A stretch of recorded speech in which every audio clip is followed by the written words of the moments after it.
Buen día compañeros, mi nombre es Juan Andrés Lona Gómez, estudiante actualmente inscrito de la Universidad Virtual del Estado de Guanajuato. Mi número de matrícula es la 2301-7570 y el día de hoy vamos a estar hablando sobre el reto número 5. ¿Cuál es la responsabilidad del Estado?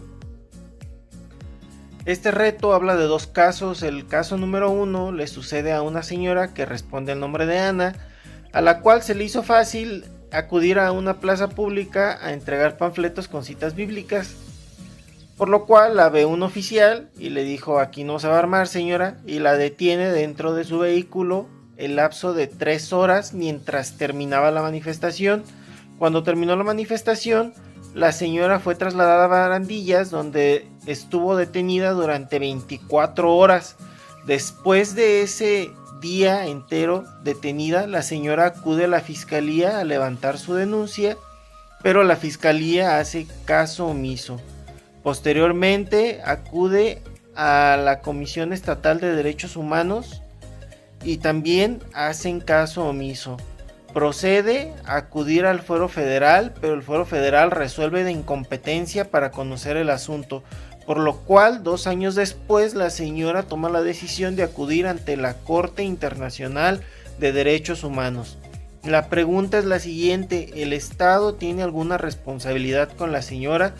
La respuesta es sí, sí tiene el Estado una responsabilidad y una obligación con la señora.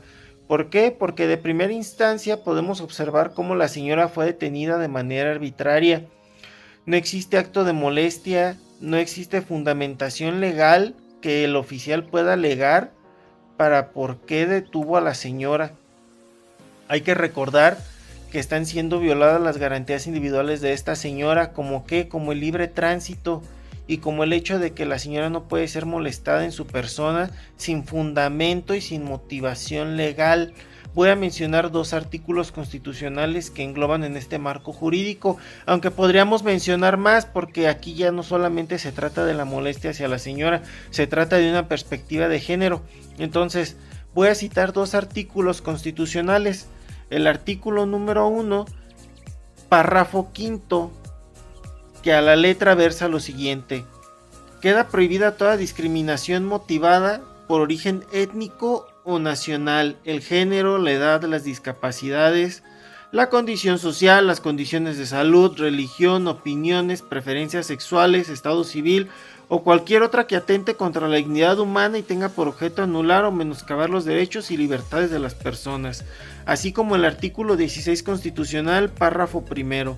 Nadie puede ser molestado en su persona, familia, domicilio, papeles o posesiones, sino en virtud de mandamiento escrito o de la autoridad competente que funde y motive la causa legal del procedimiento. Bueno, pues como podemos observar, no existe ningún acto ilícito que la señora haya cometido como para ser detenida de esa manera. Y el caso número 2 nos habla de una persona que vive en situación de calle. Es un señor de 34 años que responde al nombre de Andrés. Esta persona vive en situación de calle, pero aquí el contexto social es distinto, porque aquí estamos hablando de tiempos de pandemia, en donde el Estado impuso horarios en donde las personas debían de estar resguardadas dentro de su domicilio, o si no, se iban a ser acreedores a una multa de 1,500 pesos.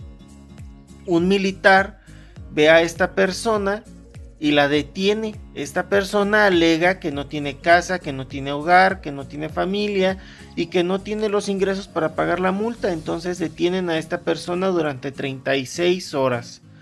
Después de esas 36 horas y después de que pasara algún tiempo, esta persona de nombre Andrés fue localizada por una asociación civil, tras la cual se planteó su caso en jurisdicción militar y ordinaria, hasta ponerse de conocimiento de la Corte Internacional de Derechos Humanos. En este caso es distinto. ¿Por qué es distinto? Porque estamos hablando de un militar. De hecho, aquí lo mencionan, jurisdicción militar y ordinaria. O sea que primero el militar, primero si cometió un delito del fuero común, va a ser juzgado en el foro común. ¿Por qué? Porque se va a llevar a cabo su orden de aprehensión y va a ser detenido en el foro común. Pero una vez que pague su delito en el foro común, tiene que ser llevado a la corte militar y ahí también va a tener que pagar por el solo hecho de ser militar. Pero eso es aparte. Ahora hay que hablar de la violación al derecho humano de esta persona, del señor Andrés.